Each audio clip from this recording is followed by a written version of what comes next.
Welcome, welcome, welcome. We are at the Purple Couch Talk. And today our topic is about staying sane during this COVID pandemic. And we have two wonderful people who's going to be on the panel. We have Miss Sylvia. I worked with her at Charter Health Plan, such a wonderful woman. And this was a topic that she suggested. And also we have Dr. Michelle Craig. She is a family practitioner in the Washington, D.C. area. And she's going to give us some hints on how to boost our immunity, as well as talk about how we can stay sane during this COVID pandemic.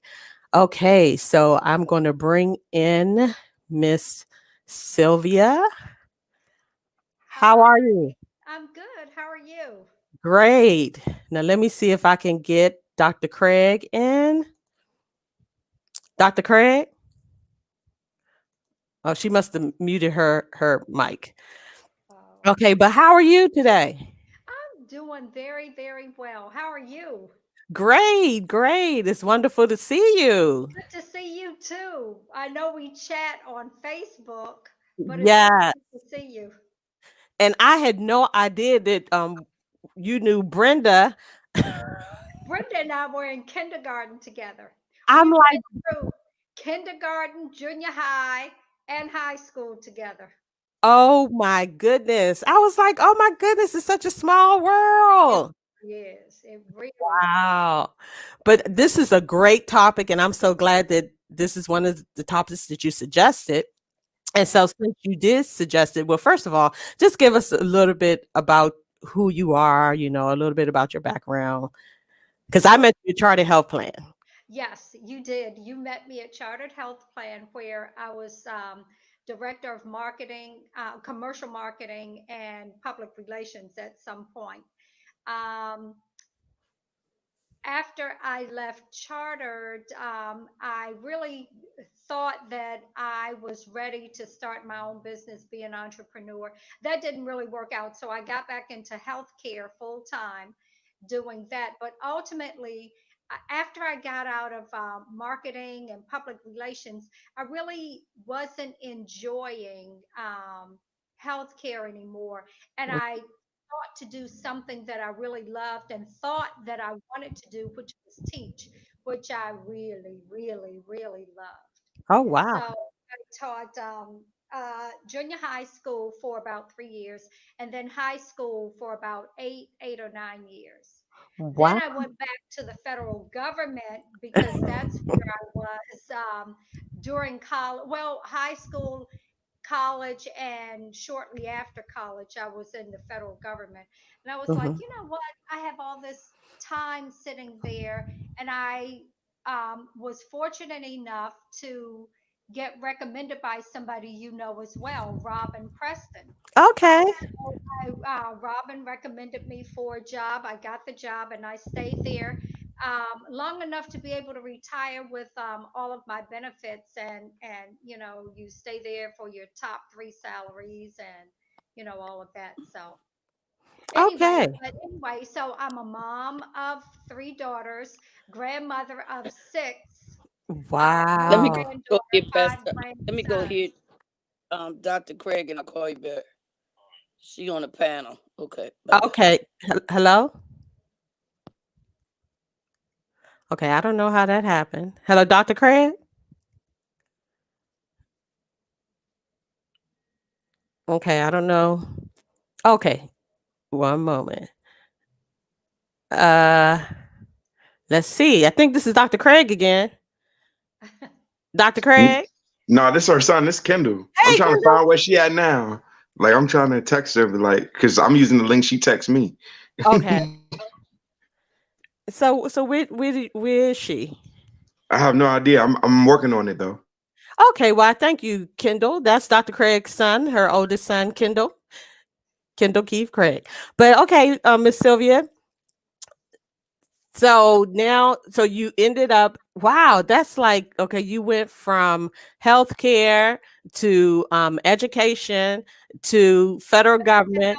healthcare. Oh, back to, Back to healthcare. Yeah, yeah. But yeah, so I was one of those people who didn't really quite know what I wanted to do. It took me a long time in college to finally to land on a major. It was like, oh, I think I like this. No, I don't really like that. So I bounced around with a major for a long time, and then I finally, ultimately decided on speech communication and journalism. And the first speech class I took, it was like, this is it, this is it. So that's Wow. what I majored in. So yeah. Okay, wow. That's exciting. That's wonderful. And now I understand that you reside in Washington D.C. In a place where I moved from. Yes, yes, Th- yes, yes. I retired in 2017, and I decided, I think I want to move back to the city, but I'm not really sure.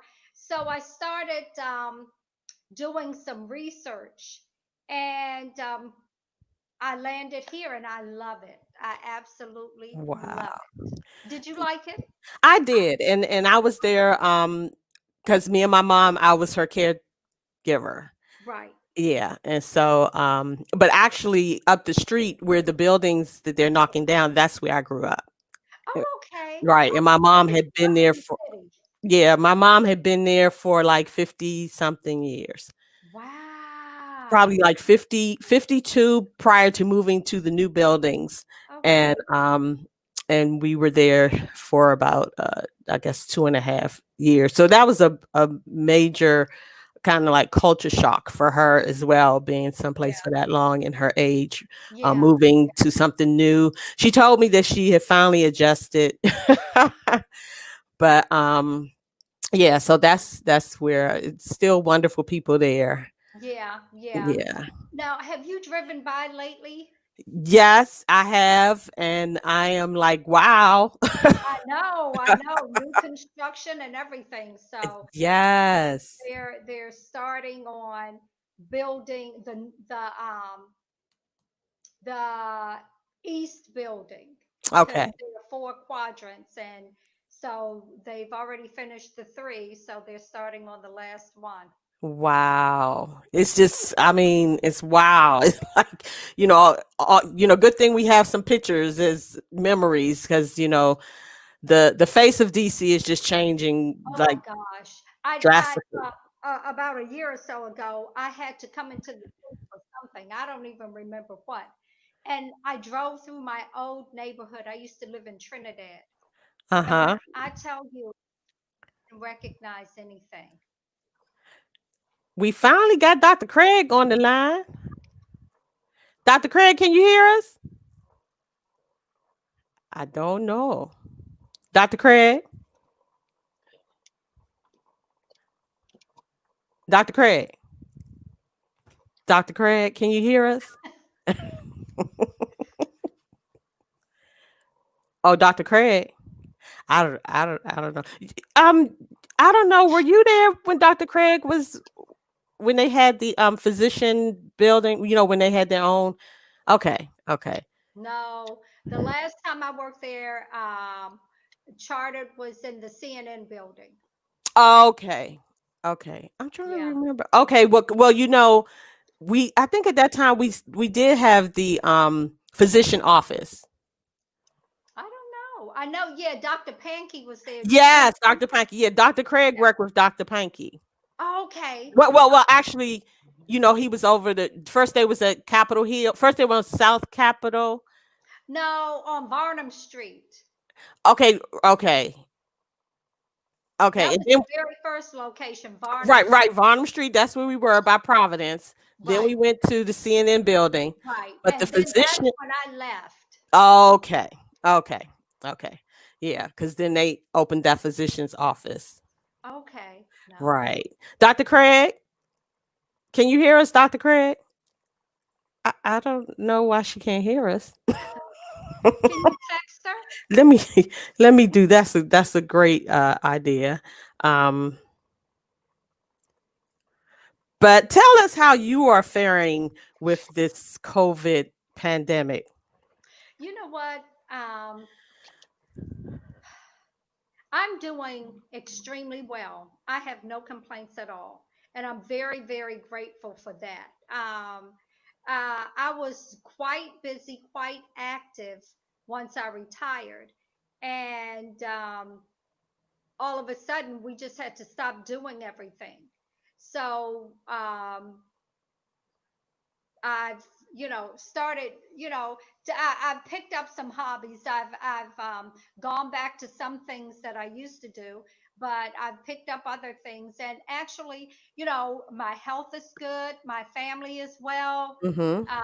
Everybody remains employed. Oh, So that's a I'm blessing. just very grateful. Very Yes, yes, that is a major blessing. I will say that we have been teleworking. I believe my supervisor said last week it was like 200. Oh, I think that's Dr. Craig. right. Dr. Craig? Oh, we have been teleworking for like 278 days. We started teleworking in mid-March. Right. Um, so I'm gonna tell her to try coming in on her phone. But it's very, I'm just trying to figure out as far as the caregivers, how they are faring, because that's an extra stressor trying to make sure they don't bring anything home to those that they're taking care of. Right. Um, and I'm just like so many people who are losing their jobs. Yeah. And the stimulus, we don't see if there's another one in sight. Which is so And unfortunate. yes, and then two, the moratorium on evictions is going to be up, that I think next week or maybe this week, I'm not sure. So it's so many stressors out Hmm. here Hmm. and things that people are worrying about. That's true. I go to my youngest daughter has three children. She has one who just turned one in October. She has a 6-year-old and a 4-year-old, and she's been working from home since she was working 3 days a week from home when she was pregnant. So she had the baby in October. So she hasn't really gone back to the office, but Hmm. it's just, with her trying to be there as the teacher for, Wow. the 4-year-old and the 6-year-old and have the baby and work. And then, it's not like when my son in law comes home, she can say, okay, you watch them. I'm going to go get my hair done, my nails done, or, Yeah. I'm going to go to the mall. So I try to go over there. Well, I do go over twice a week. At first, Hmm. it was just once a week. And then I was like, you know what? This is just crazy. So Yes. I go over twice a week. And now my son in law is working from home more. So Okay. that's a blessing. And then I have my middle daughter who actually goes into the office for a while, maybe about 6 weeks or so, they were teleworking. But Wow. now she is back in the office, full time. So, Mm. and then my oldest daughter, she's been working from home probably 2 or 3 years. But that son in law goes in, Hmm. and like you said, you don't know who they interact with during the day and Correct. possibly bring something home. So yeah, it's very stressful trying to navigate all this. Definitely. And you just think about even having to homeschool plus work, and like there are a lot of my coworkers who are having to juggle that, with the kid here, and And then then they're trying to work. Yeah, some of them have had to adjust their times, right, so that they can work with the kid and then then do the work afterwards. right. So it's really it's a lot. It's just a lot to take in and a lot to do. And I think, Dr. Craig, can you hear us? Yeah, I can now. Oh, wonderful. So, Dr. Craig is going to share with us some things that we could do to boost our immunity, as well as, as a physician, some of the things that she probably has observed that some of her patients, are dealing with, during this pandemic. I mean, I did look up some things on the CDC website, and they were really talking about, mental health and the stressors. And I'm going to see if I just want to share the screen before Dr. Craig talks. Let's see if I get it right. Share screen. Okay. Okay. Let me go to this. Can you all see me? I can see I you. see you. Okay. Can you see the see mental the top health? of your little head. Do you see the mental health thing? I don't see No, that. I don't see the mental health thing. Okay, well then let's go back over here. And oh, maybe this is it. Okay. Chrome tab. Okay. Okay. All right. Can y'all see that? Yeah, Yep. yeah. Ooh, Okay. it's little though. It's Tiny, but I little. can see Yeah, I it. can't. And I Oh, already can't see. You see, I have my big Mr. Magoo glasses on. I already can't see. okay. Well, let me try to read some of it. Okay, thank Okay. you. Okay. It says pandemics can be stressful. Of course, fear and anxiety about a new disease and what could happen can be overwhelming and cause strong emotions in adults and children. So, stress during an infectious disease outbreak can sometimes cause the following. They talk about fear and worry about your own health and the health of your loved ones, your financial situation or job, or loss of support services you rely on, changes in sleep or eating patterns, difficulty sleeping or concentrating, worsening of chronic health problems, worsening of mental health conditions, increased use of tobacco and or alcohol and other substances. Okay, from this, Dr. Craig, what can you elaborate on? Wow. I mean, you said everything. The thing is, if people are confined to home and they can't be with friends or family, they're gonna do something else in that time. Mhm, So smoking or drinking or just being depressed, not doing anything, just sitting around thinking about the bad things. That's what people do. And they call it COVID stress, like it mm, has a name, you wow. know, it's COVID stress or it's COVID anxiety or it's COVID depression. So you're going to substitute something to do in your time if you don't have time that you can spend with friends. So I always encourage, no, somebody is not calling me while I'm talking to you guys on this. Somebody is calling me. But I always encourage people to reach out, and call somebody. So Mhm, now me and my family, we have a chain, like the Gaskin side of the family. My dad's side of the family, there's like 20 of us. So mhm, every day, there's a good morning and little texts throughout the day, just so we stay connected.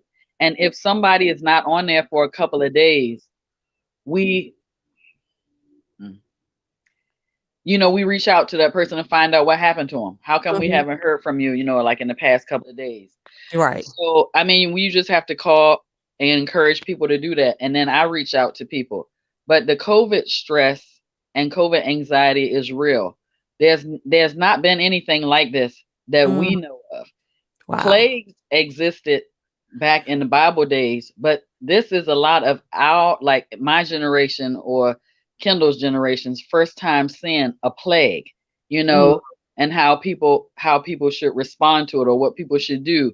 And it is frightening, even for those of us who have relationships with God mhm, and who rely on our faith. It's still a scary thing because we see people die that are also Christians and that also are people of faith.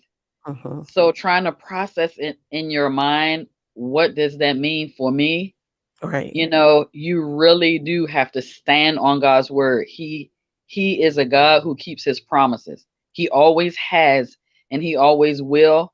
Mhm, So I just encourage people to continue to remind themselves of the promises that he made and stand on those, you Right. know. And from a health standpoint, you know, like you said, there are things that you can do. Actually, if you need to talk to a therapist, there's no shame in that. Right. Talk to a therapist and let them give you the tools that you need to fortify your way of thinking and to try to keep out negative thoughts. Like there are things you can do, you Mhm. know, to keep out negative thoughts. Even just meditating, Okay. um, humming. You know what I mean? Mhm. Whatever it takes, whatever you have to do to shut that thing out or Right. to shut those thoughts out. For me, I like to laugh. Like I can watch Coming to America Mhm. over and over again and laugh at it like I'm watching it for the first time. That's therapy. That's therapy for me. But Okay. whatever it is that helps you to focus on something positive Mhm. and shut out the negative things, whatever that is, those are the type of mental health exercises that you need to do. You know, Doctor, Mhm. I have a question. Um, what if you know oh, people? I can't hear. I Oh, must have you turned can't my hear volume me? down. Just a second. Wait a minute. She said she can't hear for a minute. Okay, because when somebody called, for some reason it took my volume away. But Okay. I think I can hear you now. Can you hear me? Barely. What is Oh, wrong with my let me, phone? maybe I can get a little closer. Yeah. Maybe you need to get a little closer. Yeah, because I have it all the way up to the, And I do too. do you? I was just wondering if there is any way you can encourage people that you know who are struggling. Um, they're everybody is pretty much isolated, but they're isolating themselves even more.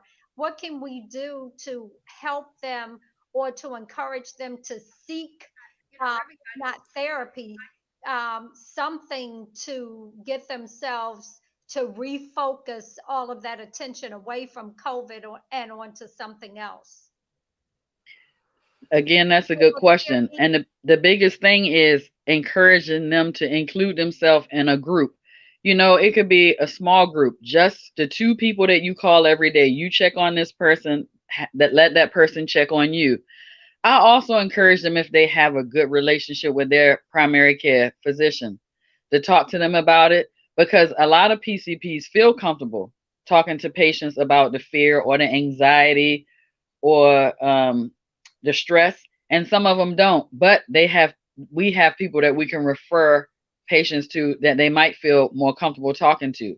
Mm. If they don't feel comfortable talking to medical people and they are people of faith, then I encourage them to go through their church and talk to their counseling services that they have at the church because we have a COVID team at Fort Foot that patients can talk to because a lot of the mental health services are overtaxed. There's a provider that I use at Washington Hospital Center. He can't even do one-on-one therapy anymore. He does groups, and you have to actually sign up for the group almost a month ahead of time. So if you sign up this month, you might not get to see Dr. Rideau until next month. So what do you do this month? So Mm. you have to be creative, and you have to talk to, that person who you feel like doesn't judge you, but is a good listener. Like all of us usually know somebody who's like that. My friend who doesn't judge me, who accepts me the way I am. You have to make those attachments and you just encourage them. There's no shame in it. Everybody feels uncomfortable about something. And always tell them don't keep it inside because if you keep it inside and you try to handle it yourself, or if you buy into that thought or that theory that I'm a woman of God or I'm a man of God, I shouldn't be stressed about this. That's not realistic. Right. I always remind people, especially Christians, that there is a human nature and there's a spiritual nature. All of us is not spiritual. There's that part of us that is not spiritual, and that part might be afraid. Mhm. By that same token, I like to encourage them to feed the man that they want to be stronger, to feed the spiritual nature so that that will be the voice that they hear when they hear voices so that they can decipher what's real and what's noise. You Right. know, if they don't have a relationship with Christ, or if they always watching and listening, they sometimes they watch TV too much, and I tell them that they shouldn't. You Right. know, and if you're going to watch TV, always listen to the source that's credible. The CDC, the World Health Organization, what do they Mhm. say about it? Like every time you hear something, don't panic and say, "Oh my God, Dr. Right. Oz said," okay, but what does the Center for Disease Control say about it? What does the Right. World Health Organization say about it? Go to the source that's the experts and stop listening to all the other stuff, because a lot of the other stuff that you see on CNN or MSNBC or whatever is noise. You need Mhm. to listen to the experts and then in your mind, decide, what the experts say about it. President Trump is not the expert on COVID, Right. but maybe Dr. Anthony Fauci, maybe what he's saying is credible. That's what Mhm. you know what I'm saying? So I always encourage them, listen to the experts. By the same token, when I think about the word of God, that God is the source of peace and Mhm. tranquility. What's that scripture? Be anxious for nothing, but in everything with prayer, pray about it. Mhm. Supplication, spend time studying it. Mhm. Thanksgiving, thank God in advance, knowing that He's going to keep you. Let your requests be made known to God. But here's the big part, and the peace Mhm. of God, which passes all understanding. I might not understand why I have peace, but the peace of God passes all understanding. You don't understand why. I just choose to accept that peace that Mhm. passes all understanding, because it really does keep my heart and my mind. And then I have the wisdom to seek the natural source or that earthly source of right information and stop listening to the noise. You Right. know, people just need to cut their TVs off sometime and talk to somebody the old fashioned way we used to. Don't text, Mhm. don't message, talk to people. And you always get comfort hearing another voice and Right. finding out that somebody's in the same boat that you are. I'm scared too, but you know what I mean? Right. Now I have a question from Facebook. What about eating too much or the wrong things? Say that again. They're asking, what about if you eat too much, if you're eating too much or eating the wrong things trying to cope? Whether so I'm a little bit confused on what that has to do with COVID, Like, but I guess that's part of the stress eating oh or yeah, yeah. yeah, Well, I was doing that before, so I have a okay, problem. because I mean, all of us do that. I mean, it's a good thing you can only see me from the neck up, because I have been eating too much, comfort food and eating too much. And so what, I've been looking up healthy choices, like healthy snacks instead of what I like, potato chips, Utz, Mhm. barbecue ripple potato chips, and French onion dip. And so now, I like cucumbers. I'll take cucumbers and slice them up, and I'll put them in Italian light dressing and leave them in the refrigerator overnight. And they little crunchy chips, and I can eat all those that I want to, and they make me feel satisfied. They taste good, but they don't give me the empty calories that the chips and so I just keep I just keep looking up, okay, what's a healthy alternative? You Mhm. know, and I'm not a person who can go out and join the gym. And plus, it's probably not really safe to go to, a lot of gyms now. I don't know how they clean stuff and clean equipment, but Mhm. I do stuff around the house. I got a pedometer from Mhm. Walmart, Mhm. and they were giving them away free at State Farm. And I clip it on my pants. And then when I finish seeing patients, I start walking around the house. I go down the stairs, I come back up the stairs, walk around the hallway. And so it's something like 250 steps, might be a quarter of a mile or whatever it is. And so Mhm. first, I just do whatever I have to do. Wash clothes, get my stuff ready for tomorrow. And then I look and see how many steps I need to get that Mhm. 250. And then I Mhm. just walk around the table, sometimes listening to music and singing, walk around the table, and I get my 250 steps in, and I feel like I accomplished something. I didn't Right. even have to go outside. I didn't have to put my wig on. I didn't have to put my lipstick on. I can walk around the table, Right. And so I just keep finding ways to burn calories, so that when I do eat, because if you take something in, you got to burn something, you Right. know. But it don't have to be complicated. Another Mhm. thing that me and Demetrius, my youngest son, like to do is on the weekends he would put on his playlist and we Mm. dance Okay. in the house with each other. You Mm-hmm. talking about burning calories, trying to keep up with my 26-year-old son. Uh-huh. Ma, do this. Can you do the butterfly? Ma, do this. And you burn calories. And again, guess what? I'm spending time. I didn't spend that much time with Demetrius before this happened. Right. But now that COVID happened, I get to spend more time with my son. So I'm just encouraging people, reach out if it's just a phone call, or Mm-hmm. now that they can duo and look at each other and talk and stuff, do Mm-hmm. it, you Mm-hmm. know? And I prefer when people do use venues where they can see each other, because Mm-hmm. it'll make you get yourself together instead of Right. just sitting around. Not it'll make you get yourself together. Okay, I'm gonna see Sylvia today, and Sylvia gonna be looking good with her Right. salt and pepper. I got to get it together. She ain't gonna see me Right. looking Exactly. like a buckwheat, So it's just reaching out to people that you don't even that you do or that you don't usually reach out to, making sure that you guys see each other face to face, on the phone, on Right. Zoom, because that way you staying in touch with the real world. Right. And turn that TV off sometime. Turn it Yeah. off and stop listening. It's we being inundated, Mm-hmm. with messages, inundated. Mm-hmm. You Mm-hmm. know. That is so true. Now I believe Carla Blake is on. Oh shucks, Hi, that's Miss my Blake. roommate. That's your Hey roommate. Carla. Oh, I was on mute. Hey, how are you all? Fine.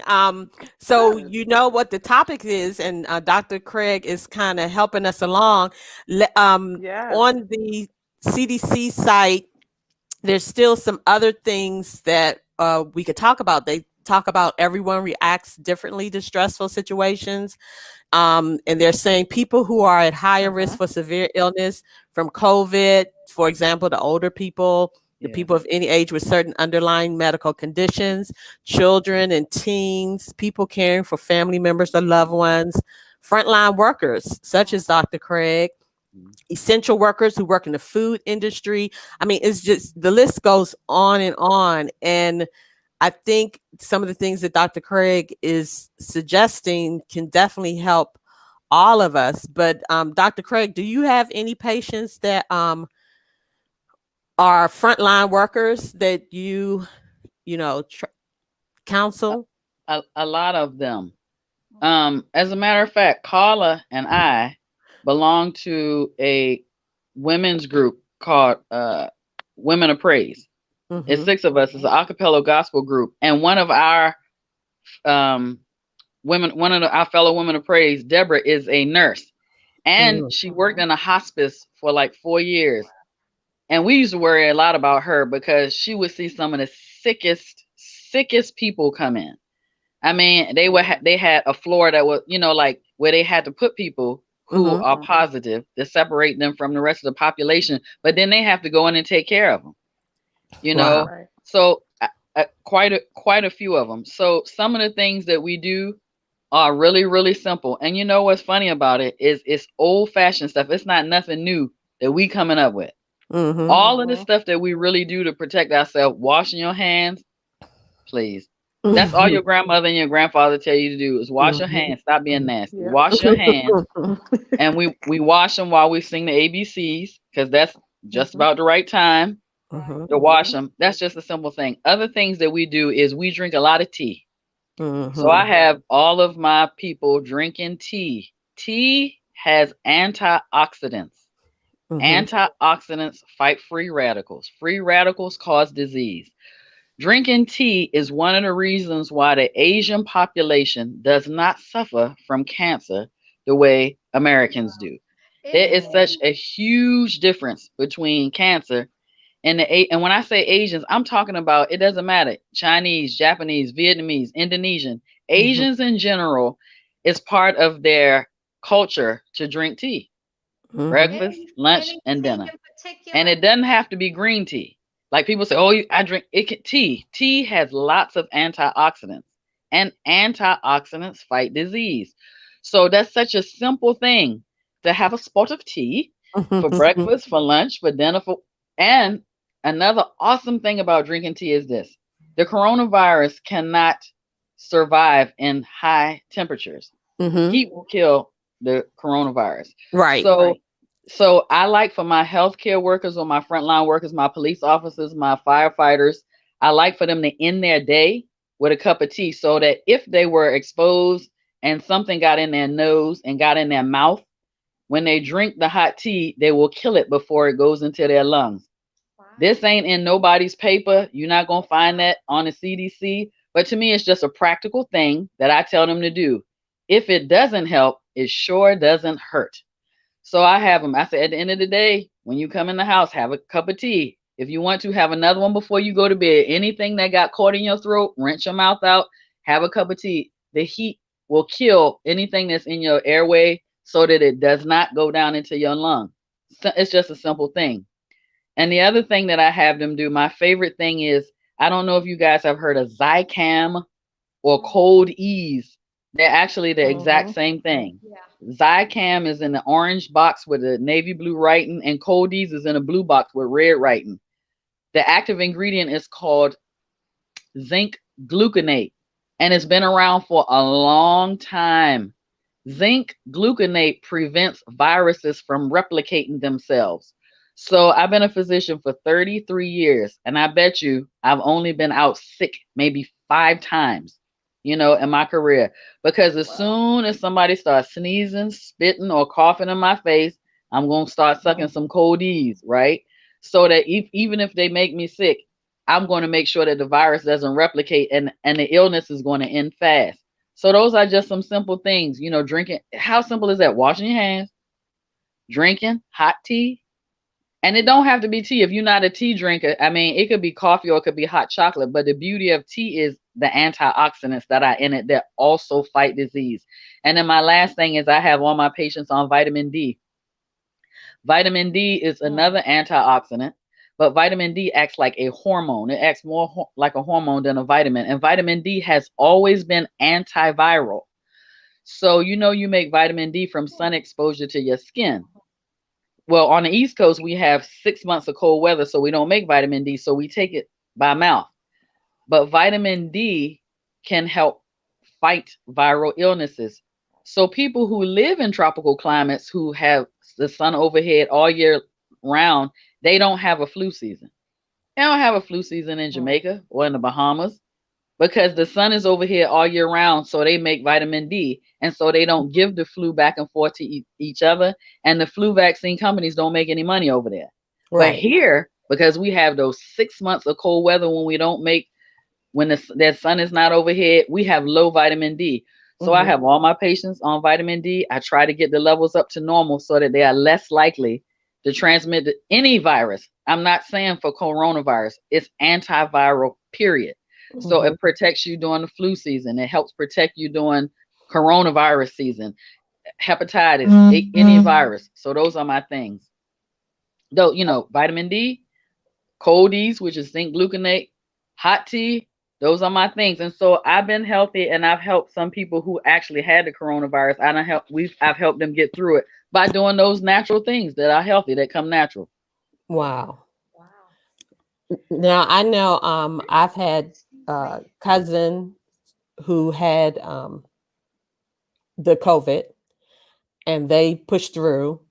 And I also had some friends that was hospitalized. One friend was hospitalized for over a month, but she's out now. She doesn't really have any residual, like some folks, who have that, what they call the long haul, COVID long haul or something like that. And I also have a friend whose mom is inpatient in ICU now. So and because a lot of us have in the African American community, we do have a lot of underlying conditions, high blood pressure, diabetes, obesity. So that causes a problem. So Dr. Craig, tell us about the underlying conditions that can cause us to react to this COVID differently.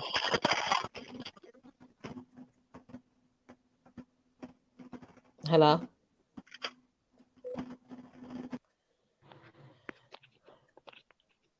Okay. Maybe her phone is Cecilia, I just heard you. Can you hear me now? I hear Yeah. you. Okay, Yep. so Can you hear me? Yes, we can hear Okay, you. I hear you now. I don't know what happened. I'm sorry. Okay, so the question is, because in the African American community, we do have a lot of underlying conditions, like diabetes, high blood pressure, obesity. So we kind of react to this COVID a little differently as far as, pushing through. Can you talk to us in regard to that? Oh, so because of our underlying conditions, what is it you asking me? Like, why do we as the African American community, um it's, it's hitting us a little harder, the COVID. I don't know. I gotta think about that because the the other patients that I take care of also have those same. I take care of white, Asian, Okay. Italian patients who also have high blood pressure, diabetes, and they still have the same. They still have the same issues. They still have to worry about underlying conditions. Okay. But to me, just because of what I've been seeing lately, it really doesn't seem like it has a lot to do with their underlying conditions. I know I would get blackballed for saying that in a Mm-hmm. group of physicians, but to me it has a lot to do with specifically just lung health. Like Mm. whether or not you diabetic doesn't make you I don't think that makes you respond worse to COVID than, Okay. you know what I mean? Or but if your lungs are healthier, you you do better. Or if you shore up your immune system, you do Mm-hmm. better Okay. regardless. Okay. Regardless. But the thing with the African American community is that we don't have access Mm. to healthy foods and organic foods and stuff. In the African American community, we have these food zones where we don't have vegetables, and we don't, like, we have to leave where we live to So we. go to Mhm. get the healthy foods that help shore up our immune system. So they call And them like sometimes food deserts. Yeah. exactly, that's what I'm talking about. And Yeah. so that's the thing. How tight your immune system is what the issue is. So African Americans, we tend to eat still just like we did back in the day, back in the slave days, sometimes the stuff that other people don't eat. You know, we still making stuff out of stuff that we don't have no business eating. We still eat chitlins. We don't have to eat those no more, we can eat other stuff, but we still eat the hot dogs, and Mhm. we still eat the things that don't support our immune system. So that's probably more where our problem is, that we don't have access Mhm. to the foods and some of the meds and some of the supplements Mhm. that other populations do. The health disparities and. Also, I noticed from being a physician that a lot of my patients, a lot of my African American patients want a pill. They want Mm. a prescription to fix things. And if you notice that Asians and Indians and Pakistanis and people of other cultures, they use traditional medicine. They'll get a bottle of oregano, Mhm. or they'll use turmeric, or they'll shave some cinnamon in their cup of coffee. All of these things that help bring down blood pressure, that help with stress, that help with your immune system. But the African American community still kind of has that idea that I need a pill to make it better. Give me a prescription. Mhm. Instead of trying some of these things that have always worked, that have always helped. Some herbal things like we just talked about, drinking Right. tea. You know what I mean? So Right. Mhm. that's the difference, I think, is that our food deserts kind of kick us out of the organic, healthier things that shore up our immune system. If your immune system is good, you good. I just had an 80-year-old male patient with Alzheimer's get positive COVID from his home health aide, and Mm. he went through it Mhm. beautifully. He didn't get Okay. sick. He didn't get any fever, and he's diabetic, hypertensive, high cholesterol. He has COPD, but he was healthy. He wasn't having any problem with his lungs. He was taking his using his inhalers. He went through it fine. So it Okay. have a lot more to do with your immune system, your lung health, and the foods that you eat to support it. And again, we was just talking about mental health. A Right. lot of African Americans, a lot of my patients, when I say I want to refer you to talk to somebody, I have this phenomenal doctor named Dr. Stephanie Johnson. Hmm. You need to talk to her. They get offended. Wow. All Dr. Craig, I just need a little more Jesus. I mean, Yeah, that's that's stigma. traditionally how the Hmm. African American Yeah. population thinks. I know all of us don't. Some of us are quantum leaping into this century, but a Right. lot of us are still back there thinking Hmm. that all we need is Jesus and we don't need to talk to anybody. Right. Right. Jesus Yeah, and that's I. true. Mhm. And Luke was a physician, so hey, hey. Now, I think there's someone else that wants to come in. And if you look on the CDC, a lot of the things that you were talking about, Dr. Craig, especially where it says take breaks from watching, reading, or listening to news stories, including those on social Yes, media. yes. Take deep breaths, stretch, meditate, try to eat healthy, well balanced meals, exercise, try to get plenty of sleep, make time to unwind and connect with others. And that is definitely something that we all should try to do. And another thing is, as far as African Americans, I know we are just starch church goers. Mm-hmm. And now that the church house has been shut down, Yeah, you know, a lot of people aren't faring well with that. that's true. That's A- true. And I think now is just the time for us to really um, make that spiritual connection with God, Amen. understanding that the church is not the building, but it is the people. Amen. The people. Amen. So, Miss Blake, did you have anything that you wanted to share? So I heard, yes, thank you. Hmm. I heard you, Dr. Craig, say vitamin D, but for a long time I've been hearing that you need to, increase your vitamin C intake. And so I was just curious to hear what your thoughts were. Should we do both, a multivitamin, vitamin D only? Does vitamin C help or hurt? Excellent, What are your excellent question. So Mhm. the antioxidant vitamins are A, C, D, and E. Antioxidants Okay. mean that those are the ones that fight free radicals that cause disease. So the Hmm. antioxidant vitamins we need Mhm. A, C, D, and E. But vitamin E and vitamin D, we can store those. So once we start taking them, they can reach a normal state in your bloodstream. So a normal vitamin D level should be between 30 and 100. Hmm. But the thing with vitamin C is they support different things. So vitamin C is excellent Mhm. for preventing colds, right? But vitamin C, you Mhm. don't store it.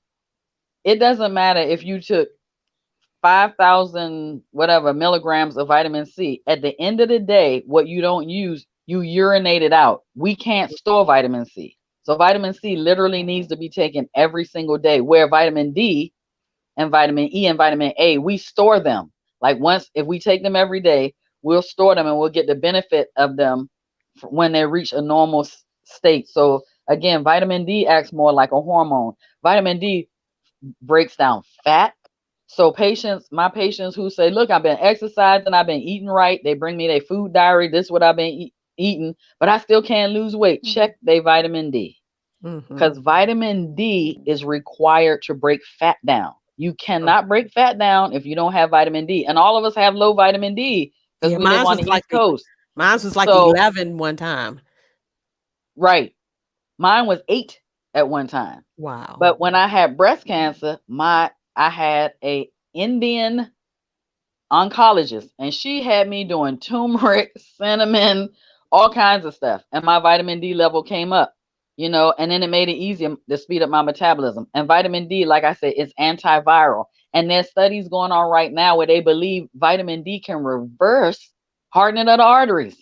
Wow. So but vitamin C, Carla, is excellent too for helping fight infection and prevent colds from Mhm. replicating themselves. But you have to take it every day, because what Mhm. you don't use today is gone in the urine. You urinate it out. You cannot store it. So Mhm. yes, multivitamins are pretty good. I love Nature made multivitamins for women because you know that's the one that's USP inspected. They make sure that there's no lead and no mercury and no metal poisoning in Nature made for women. That's what the USB label means, that they inspect it for stuff like that.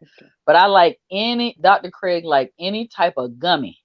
So I would do a Vitafusion gummy, and my hair, scalp, and nails should be really down my back because I like those hair, scalp, and nail gummies. If I'm supposed to eat one of them a day, I probably eat four.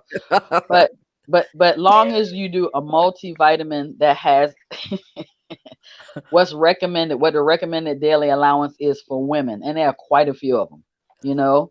hmm Okay. Now, for my birthday, you gave me like a little care packet, and it Yes, I had did. Coldies in it. What did I So put in it, Cecilia? Cold Ease Oh yes, Coldies, the with the zinc zinc. gluconate.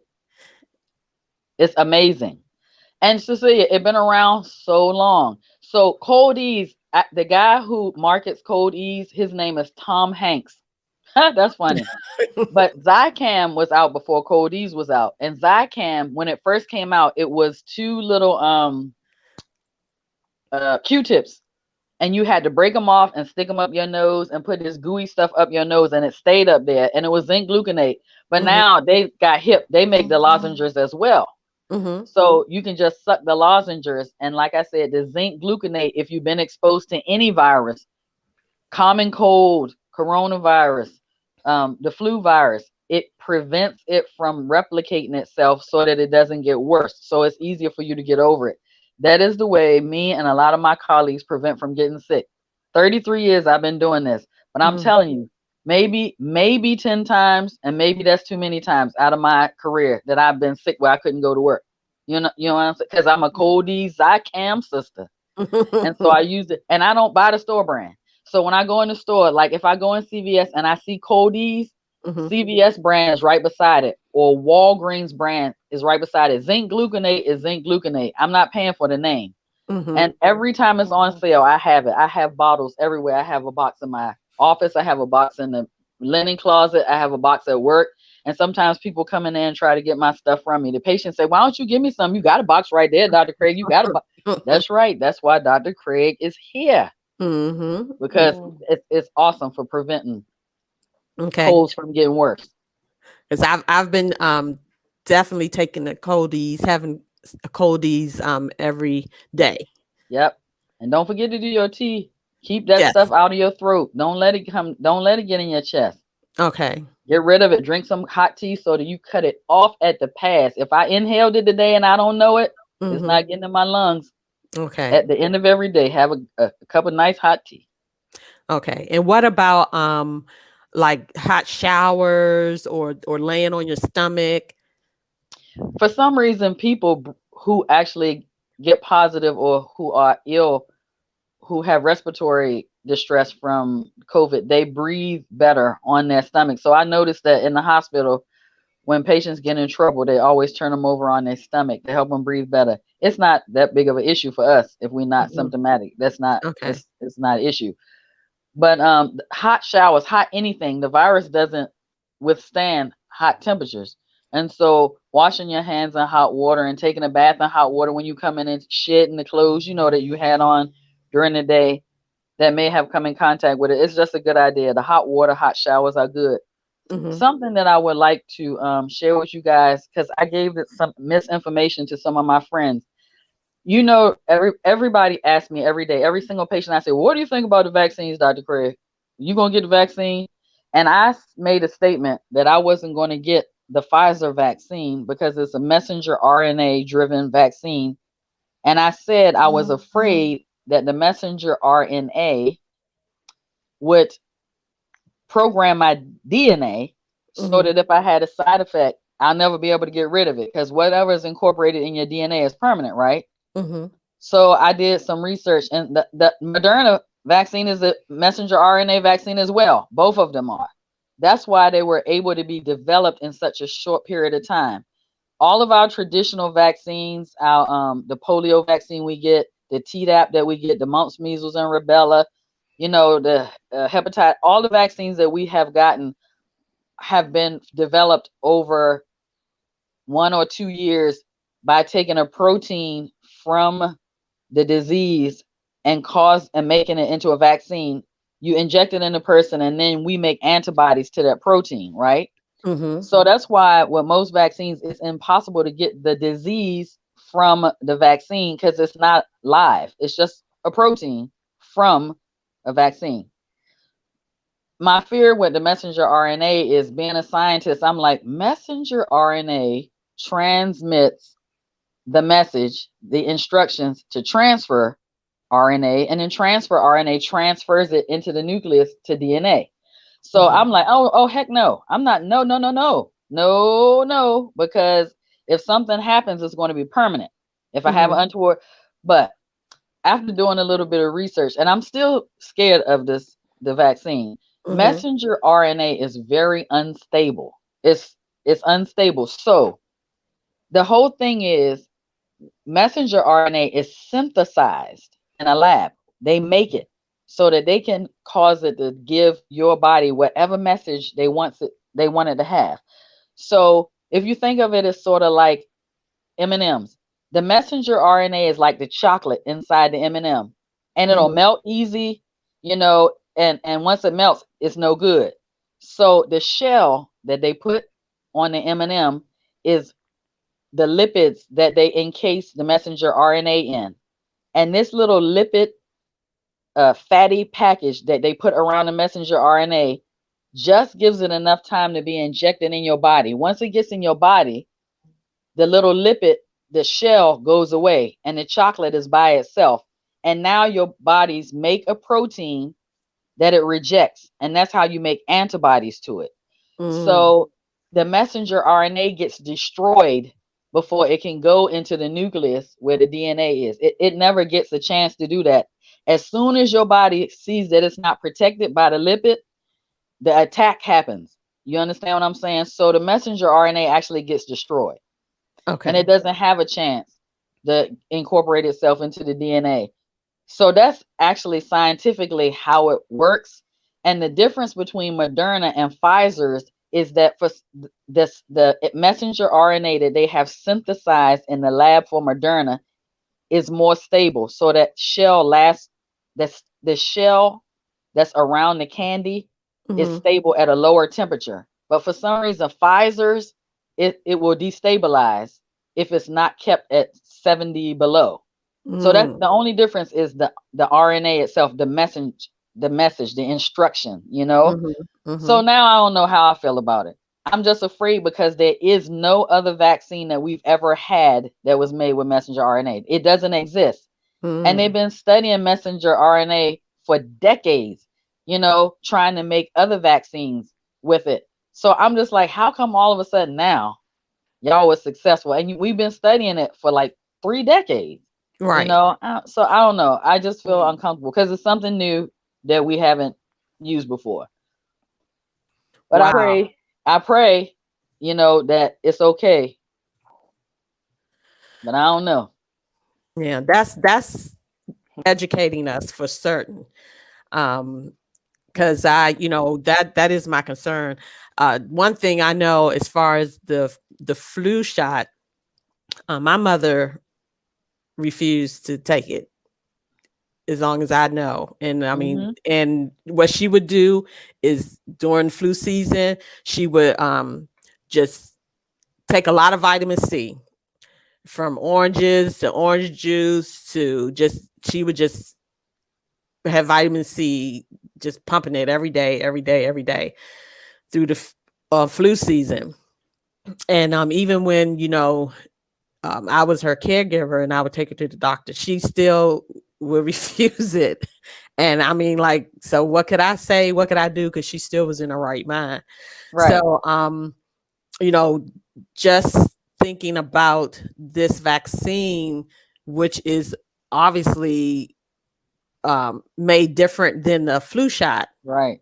Way different. It does bring about that concern of because they said that, I think 4 people who took the Pfizer one had Right. Bell palsy. Yep. People have gotten Bell's palsy from some of our other ones, though. Some of the Okay. vaccines that you and I get, like that we had to get school age. That has something to do with the nerve, the facial nerve being irritated some kind of way. Okay.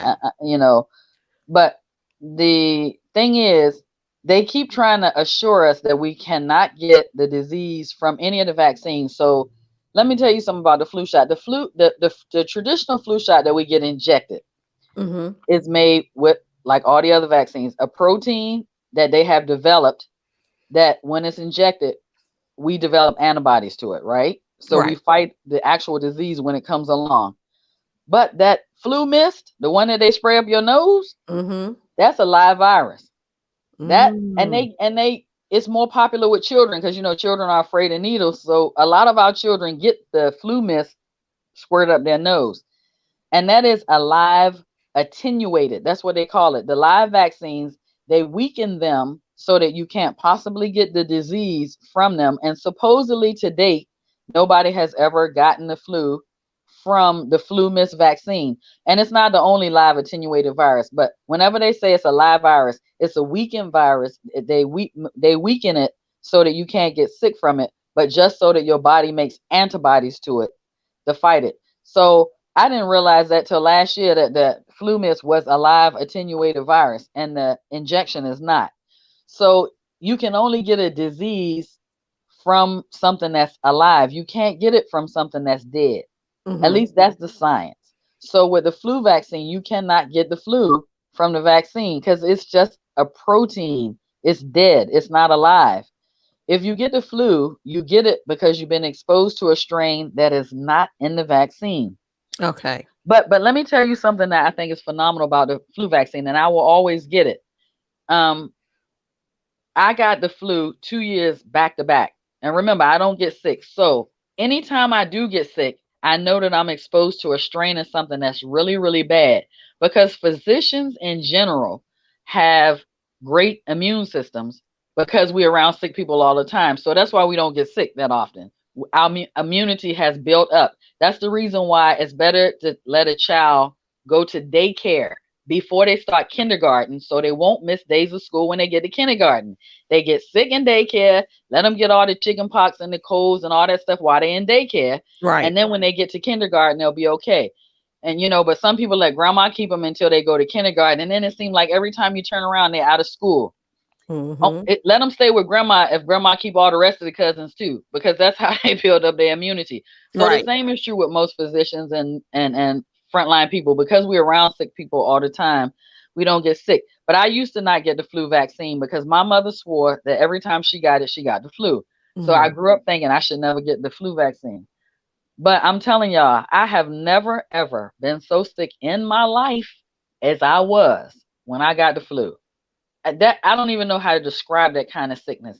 When I Mm-hmm. coughed, it felt like glass was in the back of my throat, like I coughed and my throat was raking across over glass, and my chest felt like my ribs was going to break every time I coughed. I do not. If I got to get the flu vaccine, I will never be that sick again. So Mm-hmm. so that's my thing. My thing that if it can protect me from being sick, that's cool. But listen to what's phenomenal about the flu vaccine.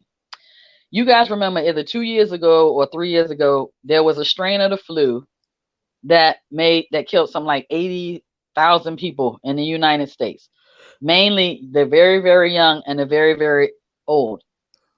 That strain of flu, none of us were immunized against it. None of the vaccines that they created, which is different for depending on like what area you live in, it didn't have that strain of the flu. But people who got the flu vaccine, Mm-hmm. did not get sick unto death if they Okay. got the flu. They got Mm-hmm. sick, they got the flu, but they didn't die. But when they do those studies where they look at old data, they Mm-hmm. found that the majority of the people who died from the flu that year did not get a flu vaccine. So what I'm Mm. saying is, even if the vaccine does not protect you from every strain of the flu, you get some immunity so that you don't get sick, deathly ill from it. That was huge when that came out at the following year after the flu, that the majority of those 80,000 didn't get vaccinated. Okay. And even though, so you say, well, if it didn't protect us from that strain of the flu, what does it do? We don't know, but you still get some immunity from taking a vaccine that doesn't cover every strain. So for that reason, I'm getting it.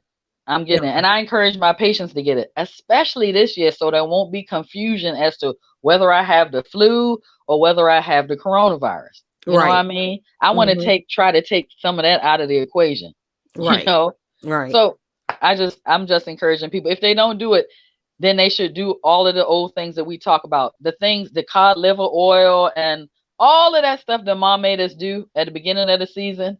It must work Hmm. because people who can't get to hospitals and people who live way out where they couldn't get it, who did all of those old fashioned stuff, 3 6s and cod Hmm. liver oil and all of that stuff that we used to do growing up. It's something to that, those herbal Mhm. remedies. There's something in it that fights infection. There's something in it that protects your immune system.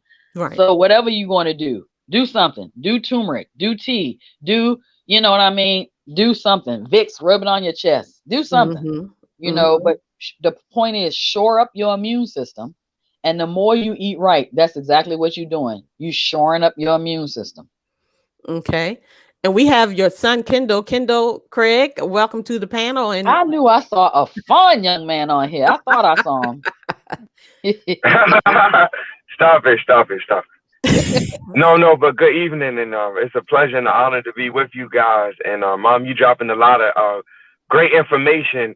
However, I wanted to veggie back instead of piggyback on what you said about the stigma that a lot of African Americans have with just going to the doctor in general. I think sometimes when we talk about regions, we're very fortunate and blessed to be in the DMV area where we do have doctors like you and other doctors of color and who we have a rapport and who we trust the information from. The problem is they saying trust the science, and science is not monolithic. So I think that's an interesting statement when they say trust the science, or trust what Yep. science, and trust Right. Mhm. which scientist, and Right. trust what information. And I think that when you come on shows like this and other doctors of color in particular, we need to push and maybe even have a campaign to go out and take these grandiose and difficult medical terminology and put it into layman's English for the average person can access the information and understand it, because what good is information if we can't apply it? Definitely. And I'm Right. very thankful that you raised a concern that I've been having for a long time as an educator in the school systems, is that my children oftentimes don't even have access to healthy food.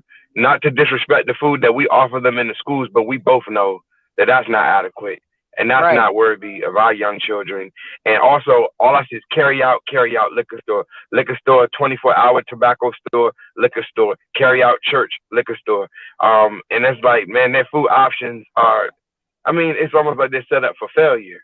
Right. So, what can you continue to speak to the access of healthy food, and also working on the stigma that we have in our community with the doctors, because we know of the Tuskegee experiment, we know of Mhm. Henrietta Lacks. Like some of Right. us, there's a long history of this country in particular, of the medical establishment not necessarily being in our favor. Like even back in slavery times, when the master owned slaves, he owned you as property. And a lot of times they would do a lot of scientific exploration and experimentation on us to a True. great detriment. So that stigma and that fear of like the doctor has been built up over generations. And how can we fight that? How can we attack that? Because some of the concerns are legitimate and some are not, I guess. So Great points. Kendall, everything that you said is gospel, Yes. like gospel. And so I always like to just try to encourage things that are not expensive. Like I might be beating this dead horse to death, but tea is not expensive. So like in some of your classes, experiment with tea, using offering tea drinks, tea, and you can drink it cold. It's good when it's cold. Um, buy different types of teas, and let them mix them, and say, come up with the flavors that you think are good. And they don't just have to drink them hot, because young kids are not really into hot teas anyway. But let's make them cold. and put them in our thermos or our cups and stuff like that. Something that's inexpensive that we can offer them. Cinnamon makes things taste good. Shaving, cinnamon on applesauce or something, because cinnamon is great for immune health. Because I know they can't just go out and buy a bottle of turmeric, or they just can't go out and buy oil of oregano. But tea is something we can do. We can freeze them and make freeze pops. Put the popsicle sticks in them, and get a tray of ice cubes and stick the popsicle sticks, and let's make tea pops. They give them antioxidants. I'm always trying to think of something to do with tea because it tastes good and it's so good for them. But just ways to be creative with stuff like that, and I'm sure there's other things we can do, or have a smoothie day where we make smoothie and we get apples. Even from, like Safeway, when grandma used to live in the seniors building, the fruit that was bruised, they used to just give it away because they said people are not going to buy an apple with a black spot on it if there's one right beside it that doesn't have it. So the food when it's getting ready to go bad, the bananas that's sitting in the window when they're getting ready to go bad, let's have a fun day when we make smoothies, not expensive, and let them drink, smoothies, like something like that. That can be a reward. Like, okay, Friday gonna be smoothie day, but you guys got to, turn your homework in. I mean, just something to encourage them that's healthy, that tastes good. You know what I mean? That's not that expensive. Things like that. Mm-hmm. And you can get different teas from the dollar store now. Yep. They have different type of tea, and I believe they have green tea as well. Yep. So it's just a matter of educating people on the things that you should get and should buy that is reasonably priced, and that is going to be beneficial to Yep. your body and your immune system. So Buy that's jars of peanut butter and Wow, thank you for have that fun advice. 'Cause dipping we would definitely certain try things in that. it. Let's get celery. And how does celery Mhm. taste if we dip it in the peanut butter? How to all wheat crackers, Mm. like something, just having fun, like with peanut butter. Mhm. What would it taste like if you put peanut butter on your bologna? You know what I mean? Just try things that don't cost a lot. That they love experimenting with food. Mm. Mhm. But I'm telling you, my tea thing, putting cinnamon in it, Yes, putting they do. honey, buying a big old jar of honey, and let's put that's cool. Let's brew it and then let's put it in the refrigerator and see what it tastes like when it's cold. You know what I Mhm. mean? It's all kinds of things that Oh we can yeah. do. Little thing. And Kendall, Yeah. I know your mind can take that and just run with it. Like I'm just doing the tea pops and the tea ice, Yeah, I'm making already ice got my cubes out wheels of tea and turning. putting it in my water, stuff like that. You know what I mean? That they'll like. Right. And so this is good for That they'll like, right. And that they will oftentimes like. they don't know what they like until they experiment. So Right. Right. Right. And this is helpful to the parents who are now homeschooling their and I kids. got one more thing. Go on, Kendall. Oh yeah, sorry about that. Didn't mean to cut you off. And all right, so another thing we're dealing with in the schools is, like you said, mental health. Mhm. Oh man, mental health. But this whole idea, a concept of dealing with grief as a group or Mm. as a collective, like that's something that they're now pushing in a lot of the DC schools to make us think about that and to get training on it. As I'm Good. probably mispronouncing it, but it's like dealing with grief or loss as a collective. It's a different kind of grieving process when a large group of people are experiencing a tragedy like at the same time or something of that nature. And they True. telling us to be very sensitive with our Right. language and very precise with our words, not to indict children as we pick and pry and probe them to give us a little bit more information and insight. Hmm. And Kendall, you remember there used to be a time when instead the way they used to deal with tragedy or losses, you weren't allowed to mention it. As a teacher, don't mention it. And so the kids will want to talk about it. They will want to talk about the fact that somebody got killed or somebody got shot. So back in the day, they was just almost like pretend like it didn't happen. So I'm actually glad that they're encouraging you to be sensitive to the way they feel. They're allowed to feel however they want to feel. It's not a certain thing like it's right for you to feel this way, it's wrong for you to feel. They allowed to have their feelings, and they should be made comfortable with saying how they feel, you know. Right. And sometimes in a group they get support from other classmates or other students, you know. It lets them know that they're not alone. In the chat, Miss Charlene Moyet Jones. Yes, that's She that's said, one of those women of praise. okay, she said we call it social emotional learning in PGCPS Okay. in Prince What George's. social emotional learning? Yes, social Okay. emotional learning Okay. Okay. in Awesome. PG. Thanks, Shar. So yeah, that's definitely crucial, especially during this time, because some family members, not only are the kids experiencing getting other people being shot in their communities, but also them succumbing to COVID, and now they are at home, and so they're really not able to talk and interact with their friends, which they can pull some strength from as well. Yep. So it's really it's some trying times, and we're learning. It's a new normal on so many levels. It's just a new normal. Yep. And so I'm looking to see if there are any more questions. Kendall, you have anything else you want to ask or share? What are you seeing as far as your students in dealing with Uh, this COVID? Okay, so yeah, I can chime in on that. I don't know if my experiences are unique at all, but I can tell you that attendance overall is abysmal and continues to be one of our biggest challenges as we continue to try to navigate our way through this unprecedented crisis. The second thing is when students do arrive, there's a number of at-risk behaviors that we can't help but notice. A lot of times students won't turn on the camera. Mm, Sometimes when students turn on the camera, what you will see, nothing can prepare you for. You can see anything. And, as teachers and educators, we are mandatory reporters. That's the last thing you want, is to get, the state involved with children and families. But as mandatory reporters, we must be professional and do our duty. So it's a fine line, and it causes a lot of stress on me and other mhm. educators as well, when we have to use that judgment of ours, that teacher judgment, and our moral compasses really get placed on the line. I would say, without hyperbole, on a daily basis. On a Wow. daily basis. Um, Children, when they are attending, the engagement, some teachers have been more successful than others, but it's a yeoman's effort.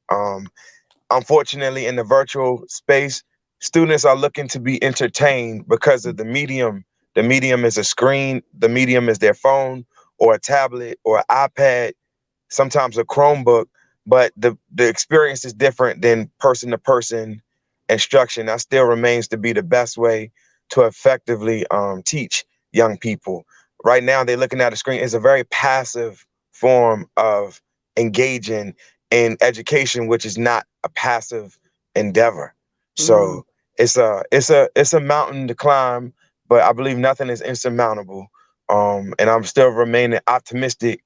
Some call me a hopeless optimist. What I'm the opposite of a hopeless pessimist. So I mhm. see optimism, I see positivity sometimes when they say there is none. So Right. I do believe we will get through this, and we will overcome and be victorious. But it is we're on the front lines as well, in a different kind of way, because we are dealing Totally. with parents and families Mhm, directly, and we're trying to really engage these children in any way possible, from wearing costumes to being in character to mhm. singing to anything to uplift the human spirit, so that we can, because without uplifting the human spirit, trying to attain education is a lost cause.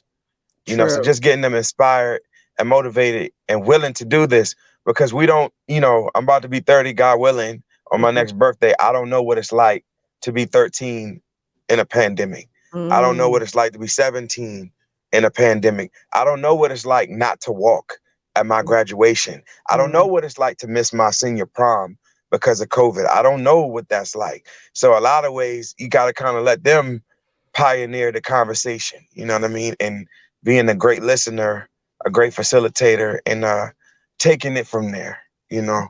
A lot right. of these kids, they're bitter. They're almost angry at me or the other adults in their life as if there's something that we could be doing differently to make the coronavirus go away. And Mm. unfortunately, we don't have that magic just yet. So, yeah. Wow. You know what? I'm just going to say this. This is a deep brother. Yes, Lord. And I'm going to say this again. When he was born, and I used to hold Kendall used to slob all over my face. High facts. These are facts. I didn't know where that was going, Kendall. But to see him just grow into this wonderful educator, Yes, I'm so proud and of him. he's deep. You know what I'm His saying? insight, his perspective. Definitely. And the students, they are very fortunate to have you as their educator.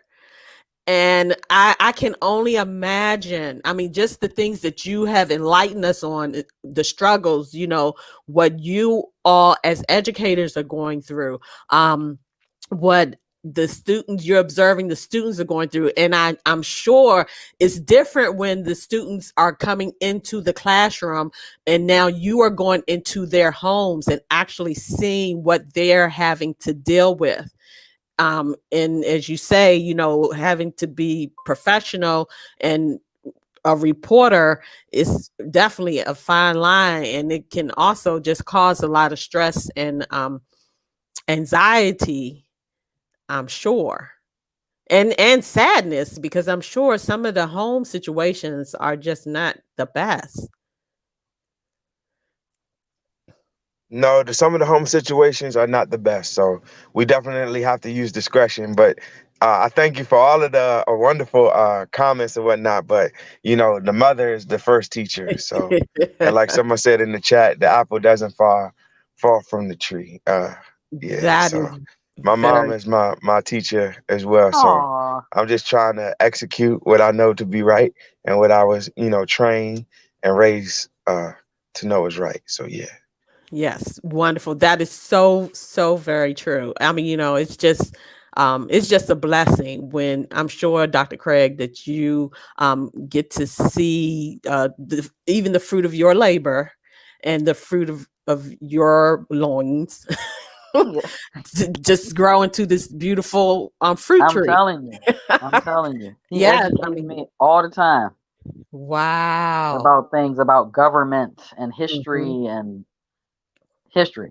I don't call it black and history. History. He just man, he Yeah. helps me put the pieces together.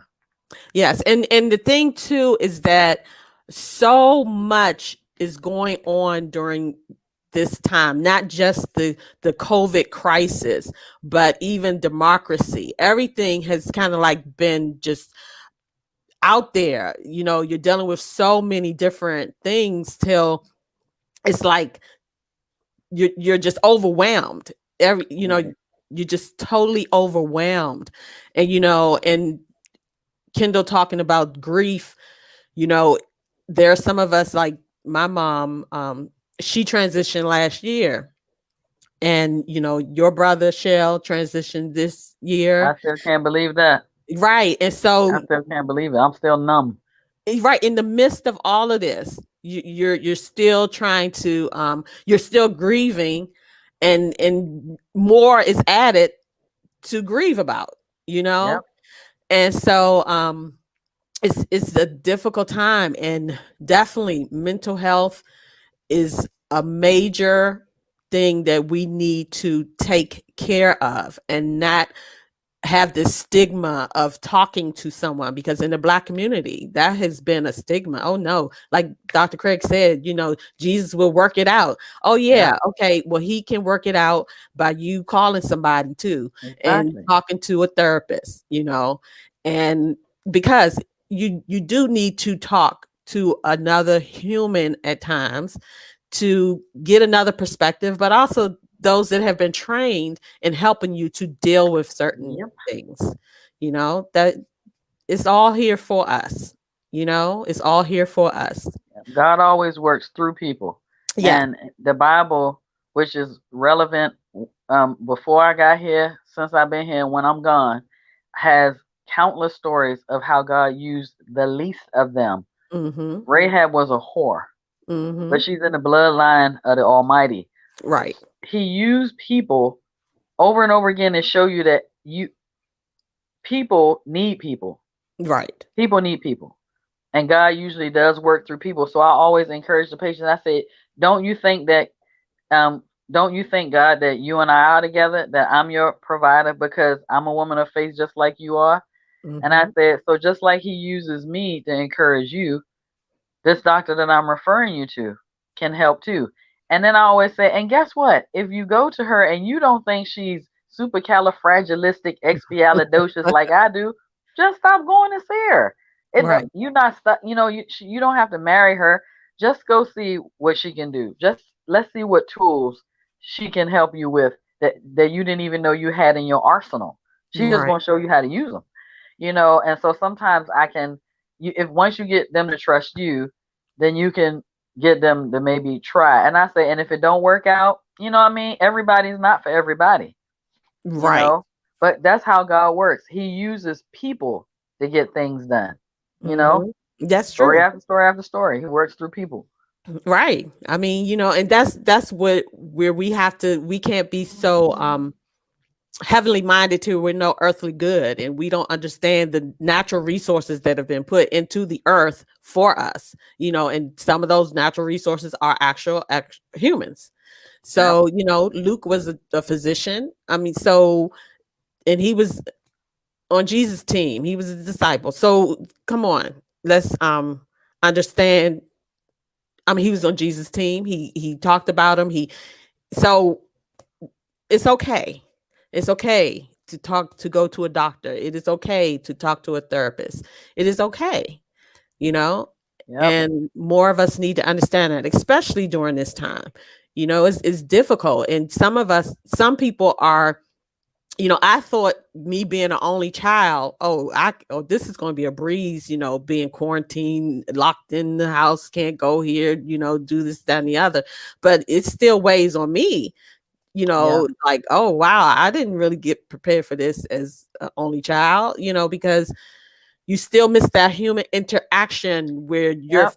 face to face talking to someone, so it can be very trying, emotional, and wearing on people mentally. Yep. Okay. Okay. I'm looking on Facebook to see if there's anyone else that have any more questions. So I can go eat my Your chips. you of course not. I was going to say celery and fat-free ranch dressing. That's what I was going to say. Uh-huh. Uh-huh. Yeah. Well, I just want to thank Miss Sylvia Robinson Tibbs. She her computer got frozen, so she had to drop off. Definitely thank Mr. Kendall. And of course, Dr. Craig. And you all have to know, Dr. Craig is my god sister. So she has been one of the best physicians that I know of. Of course, I'm trying not to be biased here, but and I just love her. And she love you back. And so we definitely thank you for coming on, and I hope that this was helpful to many. I hope others will like and share this so that others can be educated and informed. And we again thank you, Dr. Craig. You're very welcome. Thank you. Be blessed to everyone that was watching, and have a good evening. Thank you. All righty. Thank you so much. All right. Love you. I love you. Bye-bye. Okay, bye.